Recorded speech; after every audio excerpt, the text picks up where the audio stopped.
Love and Hip Hop Atlanta, episode 6 review. So we started the episode seeing Little Mendeecees graduate, and like Mendeecees and Yandy said, we really did see him grow up on this show and go through a lot with not having his father there. So that was great to see. It was also nice to see Yandy referring to Samantha as Sam. So I guess she has calmed her beef down with Samantha and Erica, Mendeecees' other baby moms. They even had Yandy's sister cousin Keisha there, and remember Keisha had popped on Samantha and Erica at the reunion before. So Mendeecees clearly has a lot of fears of little Mendeecees like following into his footsteps or getting caught up in the system and into crime and like unsavory characters, and basically just said that he wants him to go to college. So as they're talking about it, Yandy's like, well, I know what we're here celebrating, but are me and you good? Because, you know, their relationship is kind of rocky right now and they're in couples therapy. And now I told y'all I don't like Yandy, and I know that Yandy can be a lot, and she do seem like the type of person that probably make a lot of decisions without Mendeecees, especially because he was in jail for years and she was making a lot of decisions without him and kind of being the leader of the household.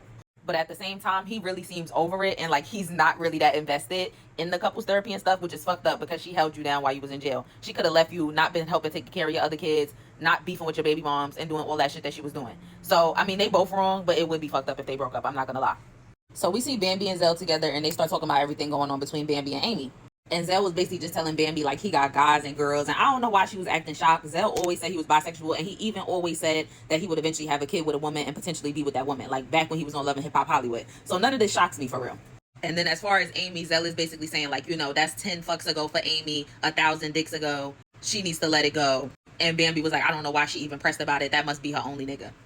Now, I don't know how to feel about this, but Zell basically said that there was no conversation between him and the girl about him being bisexual before they slept together. I feel like that's out of line, and I feel like any bisexual man should be letting a woman know, like a straight woman, like, okay, I'm sleeping with you, but I also sleep with men before it happens. So I don't know how the girl's gonna take that. I know I wouldn't take it well, and I do think that he should have told her before they slept together, you know, that he goes both ways. And then, of course, he lets Bambi know that the girl is saying she's experiencing morning sickness and she might be pregnant, so he's about to find out about that soon. So we see Erica Banks, Amy Luciani, and Little Zane's girlfriend or wife, Ashley, together at like this gym. So they get to talking about how Zane might have another kid from the other baby mom, and Erica is just like, these niggas out here in Atlanta got too many kids. Amy also tells Erica about how Jasmine came to the party and her and Erica got into it, and everything Jasmine was saying about Kirk trying to sleep with her. And Ashley chimed in and was like, well, yeah, when Jock, Kirk, and Zane was together at the house, they was acting sneaky. Remember, they was all talking about sleeping with other women and stuff. So they all just like, it sounds like what's being said about Kirk is true. So Ashley definitely don't trust Kirk and Jock, and we'll be watching them. Erica invites Ashley to Diamond's bachelorette party. Amy's also invited. She said half of Atlanta is invited.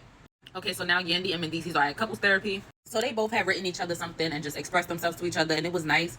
But you could tell that Mendeecees is basically like, we still have a lot of work to do, whereas Yandy is kind of like, let's just get through it and get back to normal. So it kind of went left because Mendeecees had mentioned respect when he was giving his like speech to Yandy, and the therapist asked her like what was her thoughts about it. And she said that respect has to be mutual because since they've been going through everything, Mendeecees decided to stop wearing his ring, but she's still wearing hers. He was like, I feel like if we wearing a ring, we should feel like we're together as one. And she was like, so you don't feel like we're one, or you don't feel like we're together? And he was like, both. And Yandy basically said it's draining because on social media, people are always asking now, like, are Yandy and Mendeecees together? He doesn't wear his ring, And Mendeecees was like, well, that really don't matter to me because I'm not about to fake it or smile for the cameras or smile for social media. But that's what Yandy be wanting to do. And then the therapist said to Mendeecees, so are you willing to fight for this thing? And he said, I'm trying to get there. To me, he's checked out. So they get back in the car, and Yandy was like, every session is beat Yandy up. And he was like, oh, you love to throw rocks and hide your hand and play the victim. Now, this is something that other women have told Yandy on the show for years. And the viewers, like, when it comes to her friendships and just her with other women, she throws rocks and hide her hand. So I'm not surprised that she does it in her relationship, too. So we see Diamond call Jasmine and invite her to the bachelorette party. And we see Carly and Amy getting, like, their lingerie together for the bachelorette party because that's the theme. Like, everybody comes wearing lingerie. So we see Zell meet up with Brianna. He set up a nice date for her. And then they decide that she should go take a pregnancy test because her period is late. So Zell is like, if she's pregnant, I'm so worried about telling my kid how we met each other. I went to Mexico with my gay friends and met her and da-da-da. And Brianna basically was like, you know, I want to marry before Carrie. So she wants to get married, I guess, before she would give birth. And asked him how he felt about that. And Zell did let Brianna know that he sleeps with men. And she basically said she don't have an issue with his past, even though that's not just his past. That's something that he's going to continue to do. But she said as long as he takes care of himself and his health, she's good. So Brianna came out with the pregnancy test and they cut it off before we could get the results. So I guess we'll find out later in the episode. Jessica is so weird and annoying talking about she get wet or for learning something new. Like, girl, sit down. But anyway, we see Zell, Bambi, and Jessica at like some astrology place. So Zell asked the astrologer about a kid that was conceived 4 or 5 weeks ago, like just to feel the kid's aura. And obviously at that moment, Jessica and Bambi was like, what? So he pulled out the pregnancy test and told them the girl is pregnant and he's having a baby. So congrats to Zell, he's going to be a father. So they basically showed that Brianna was basically saying she don't know if she really want to keep the baby or not. She don't want to have another baby out of wedlock. She want to be in a relationship with the person she have a kid with, be loved properly, etc. Jessica and Bambi was like, bring her around us so she could know, like, basically that she would be like family, but that still don't mean that she's going to get what she want as far as having a man that she's going to be with. So they was like, oh, you should have a baby mama reveal. So who should we invite? And Zell was like, definitely not Ciara. And Bambi was like, damn, she could have cooked. And he was like, yeah, but I don't need my baby having that salty, high blood pressure food. And they also get Zell to agree to invite Santana to the party. So we're at Diamond's engagement party. Everybody's there. Carly, Yandy, Ashley, Erica, Amy, and Diamond. So Carly felt the way because Diamond made Erica Banks a bridesmaid and not her, and she said she knew her longer. But at the end of the day, people could know you for 10 years. You've been messy for the whole 10 years they knew you, so why would they make you a bridesmaid? She knew Erica for a year probably, or two, but Erica's real.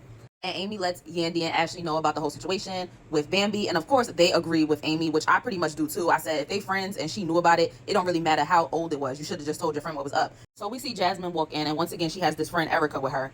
We got too many Ericas on the show, child. So now we got Jasmine friend Erica Racine. We got Erica Banks, the 1501 rapper girl from Texas. And we got Erica Dixon, Scrappy baby mom. And Amy lets them know about how Mama D invited Jasmine to the party and it got messy and how Jasmine was saying Kirk is still trying to sleep with her. So Yandy's like, oh, well, Rashida's my friend, so y'all know I'm not about to play that. So Diamond introduces Erica to Jasmine. She was very nice to Jasmine and open and welcoming, so they sat down and started talking. They talked about how Erica's BBL is always on the internet and she's kind of getting dragged for it being too big. I do feel like she personally went too big. I was following Erica before she ever got surgery. So yeah, it's a chop. The first round of her BBL was good, but then she got a second round and it was just too much. And Erica gonna say sometimes the outfit be too small, but I still wear that shit anyway. That's the problem.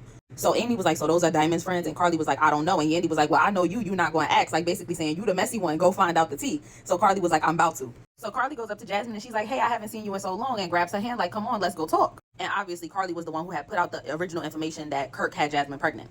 So Yandy, Carly, and Jasmine go sit down. So Carly introduces them and Jasmine was like, hi, I'm Jasmine. Yandy just looked at her. So Jasmine's like, yeah, I said what I said, and it's true. Kirk been trying to fuck with me, this, that, and the third. And Yandy was like, okay, but you don't think you should have had the conversation with Rashida? Jasmine was like, no, Rashida never reached out to me. We don't have no relationship. So Carly's like, well, let me see the proof. Jasmine pulls out her phone, and Carly uses her phone to take screenshots and pictures of Jasmine's phone. Yandy's like, I don't need to see no mother effing proof. Take it to his wife. So Yandy got up to walk away, and she was like, Carly, I'm leaving. This is some whack shit. So then Yandy ends up turning back around, and her and Jasmine have words, and Yandy's basically like, it's your responsibility to make sure that you and Rashida have a relationship. It's not her responsibility to come to you. You need to make sure that where your son goes over to is a safe environment. So Yandy walks away, and we see Jasmine in her confessional basically like, Yandy needs to worry about her own marriage. That's why her husband is threatening to divorce her every day. And she also suggested that Mendices has a mistress. So Carly and Jasmine go back and forth a little bit more, and then Jasmine gets up and she's like, you know what, fuck all of y'all, fuck Rashida and fuck Kirk too. And the episode ends there, so I'll see y'all next week for episode 7.